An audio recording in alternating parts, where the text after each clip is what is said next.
Good evening to everyone, my brothers and sisters in the Lord. Pagpalain tayo patuloy ng Panginoon sa buhay po natin as we experience this extension of lockdown quarantine of our government. But praise be to God, He is faithful. Praise Him that He sustain our lives and provide our needs in everyday lives.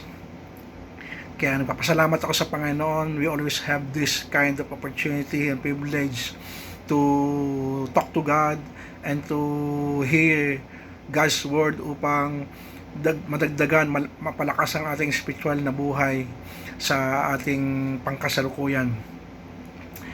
And then we have here Hebrew chapter 12 verse 11. Ang title po ng ating pag-aaralan ngayong gabi for Bible exhortation is Discipline is a Great Gain. Kung may discipline, may malaking pakinabang. Kung may discipline, ito ay nagbibigay ng magandang kinabukasan para sa ating mga buhay. The Bible said, "No discipline seems pleasant at the time, but painful. Later on, however, it produces harvest and righteousness and peace for those who have been trained by it."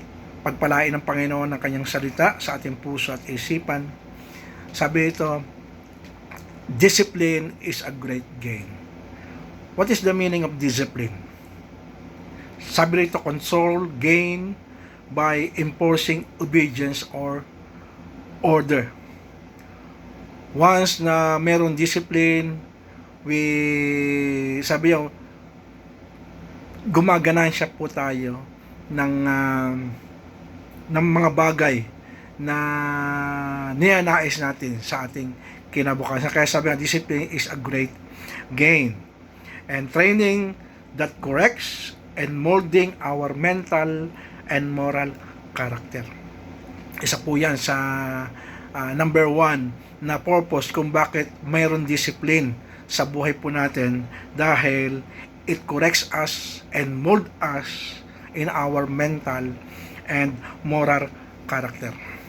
After discipline, there is a great gain and success. Sa verse 9 of this passage, sabi dito, we have all had human fathers who disciplined us and we respected them for it. Tama po yun, no? Tayo dinisiplina ng ating mga magulang, ating mga tatay, no? Pero tinatanggap natin ito and we respect them. Hindi natin sila inaaway, hindi natin sila sinasabihan ng masama doon sa kailang mga ginagawa. Manapay, we respect their discipline to us, that dahil alam natin ang discipline is a great gain for us sa darating na panahon. Our parents discipline us for a little while and they thought best and good for us. Totoo po yun, no? Kung bakit tayo pinapalo, bakit tayo ay dinisiplina, sinasabihan ng mga bagay na dapat natin gawin sa ating mga buhay, at sabi diyan, they thought it's best and good for us. No? Sa ating ikabubuti ang discipline sa buhay po natin. When we are persevere discipline for our parents, it trains us and mold us in our moral character. Totoo po yun, no? Na natutuwid ang ating mga pag-uugali at nagiging magalang tayo at nais natin mabuhay na ayon sa mabuti, no? At sa kagustuhan ng ating mga magulang, dahil yung kanilang discipline is for our own good and for our great gain in our personal life. We do the same discipline with our own children in the near future, kasi magkakaroon din tayo ng mga anak, no? Kung hindi tayo dinisiplina ng ating mga magulang noon, hamas mo na paano mo disiplahin ang inyong mga anak dahil hindi mo na-experience yung discipline. Kaya maganda po yung disiplina ng magulang natin. At the same time, we will discipline yung ating mga anak in a near future sa matuwid at sa ikabubuti ng ating mga anak. Discipline for our parents proves that we are legitimate children. Yan ang ano, isa po yan sa magandang pinapakita po ng disiplina na talagang mahal tayo ng ating mga magulang at tunay tayong mga anak. Kasi pag hindi tayo tunay anak, hindi tayo, pabayaan nilang tayo. Pero dahil tunay tayong mga anak, no, we discipline us and ginagawa nila ang best para sa atin, sa ating mga kinabukasan bilang tayong mga anak. Our God, the Father, discipline us as well. No? Kung ating mga magulang ay dinisiplina tayo dito sa lupa, may disiplina din ang Diyos sa atin dito sa lupa. Sabi diyan, He discipline us from sin and disobedience. No? Sa Biblia, makita po natin historically talagang God deals His children. God deals His nation. Yung mga bayan niya, no? Mga Israelita, no? He disciplined them doon sa kasalanan at mga pagsuway dahil ayaw ng Diyos na magpatuloy sila dito. God never tolerates sin and disobedience in the lives of His children. Hindi pa niya ito-tolerate ito. Mana pa bibigyan ka ng chance to return back to Him, bibigyan ka ng chance na magbago, bibigyan ka ng chance na manumbalik ang magandang kaisipan mo towards yourself and towards other people and God, kung paano tayo namuhay na ayon sa kalooban ng Diyos. Sabi po dun sa verse 5, My son, do not make light of the Lord's discipline and do not lose heart when He rebukes you. Wag kang malungkot, wag kang tawag nito na magtampo, no? Kundi disiplina ka ng Panginoon. Kaya do not use heart when He rebukes you. Sabi nga nung ating passage kanina, sabi diyan, no, no discipline seems pleasant at that time. No? Talagang parang masakit at minsan di natin matanggap. Pero dinisiplina tayo dahil sa ating kasalanan at kamalian.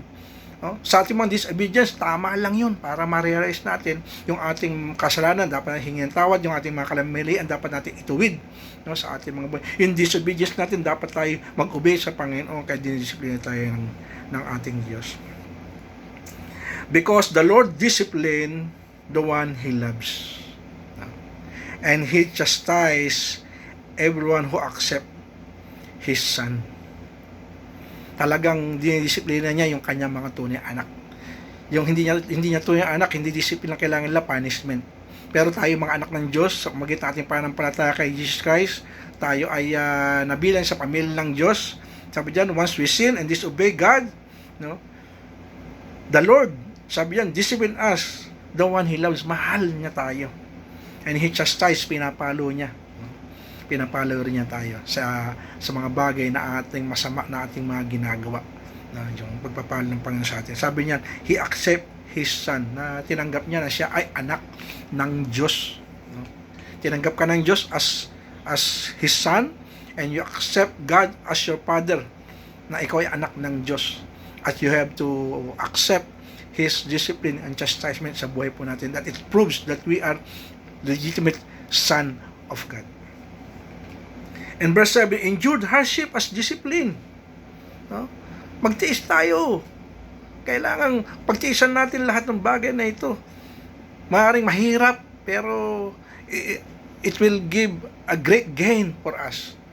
May pakinabang, may success, at may magandang kinabukasan sa disiplina ibinibigay ng Diyos sa atin. God, sabi diyan, chastise His children for their own good.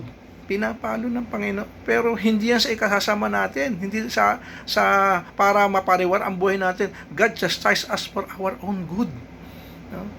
Ito'y para sa atin, hindi para sa Diyos yan, hindi para kanino man, para sa kanyang anak, para sa iyan, dahil anak ka ng Diyos. If you are not disciplined, then you are not legitimate, not true sons and daughters at all. Once na hindi mo naranasan disiplina ng Panginoon, yung chastisement Panginoon sa buhay mo, medyo mag-isip-isip ka na, baka hindi ka anak ng Diyos. Kasi kung anak ka ng Diyos, papakita sa iyo yung disiplina ng Panginoon sa buhay mo, para ikaw ay magpatuloy na mayroong magandang relasyon sa Diyos sa iyong araw-araw mong buhay. Praise be to God. We experience discipline from God because, sabi diyan, He disciplined for our own good in order that we may share His righteousness and holiness. No? Yun po yung isang dakilang layunin kung bakit tayo dinisiplina ng Panginoon, pinapalo tayo ng Panginoon sa kasalanan at sa mga kamalian at sa hindi natin pagsunod. Ang purpose ito, sabi niya, in order that we may share His righteousness and holiness. Yung katuwiran, kabanalan ng Panginoon. Kasi hindi pwede yung kasalanan at kabanalan, hindi pwede yung kailangan magpatuloy yung ating matuwid na buhay at mayroong kabanalan sa harapan ng Panginoon. Sabi diyan, endure discipline from God, it is for our own good. Talagang ito ay para sa ating ikabubuti. Pagtiisan lang natin ito. No, sa verse, sa ating passage, no discipline seems pleasant at the time, but painful. Siya masakit, mahirap tanggapin, pero pagtiisan natin at tanggapin natin ito. But sabi niya, but later on, sabi niya, however, it produces a harvest of righteousness. Amen. Meron tayong makakamtan na makatuwirang buhay, matuwid na buhay sa harapan ng Panginoon. And sabi niya, and peace from those who have been trained by it. No?